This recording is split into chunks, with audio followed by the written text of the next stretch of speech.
Rama dhe Berisha përballë shqiptarëve. Sot, 1 qershor 2026, ndërsa Shqipëria festonte ditën ndërkombëtare të fëmijës, rrugët e Tiranës lajmëronin diçka tjetër.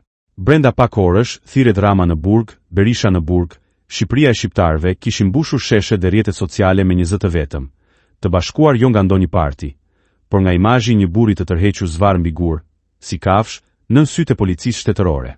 Zvërneci nuk ishte më vetëm një fshat buzë detit në Vlorë. Ishte kthyer në simbol.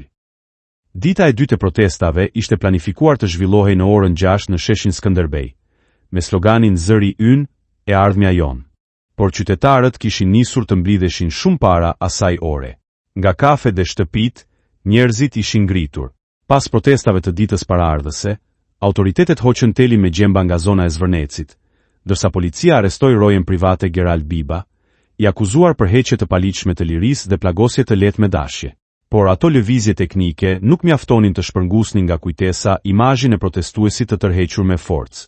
Edi Rama foli sot jo një herë, por disa herë, dhe çdo herë me një gjuhë të ndryshme varësisht nga audienca. Në mbledhjen e grupit parlamentar të Partisë Socialiste, ai zgjodhi së pari tonin e ndjeshmërisë. Rama u dërgoi mesazh të drejtpërdrejtë atyre që ishin revoltuar dhe ishin rreshtuar kundër tij personalisht pasi pan aktin e neveritshëm, duke thënë: "Ju kam dëgjuar, ju kam lexuar dhe ju kuptoj shumë mirë. Madje ju siguroj se në vendin tuaj dhe unë po njësoj do të revoltohesha dhe do të rreshtohesha kundër qeverisë dhe kundër kryeministrit."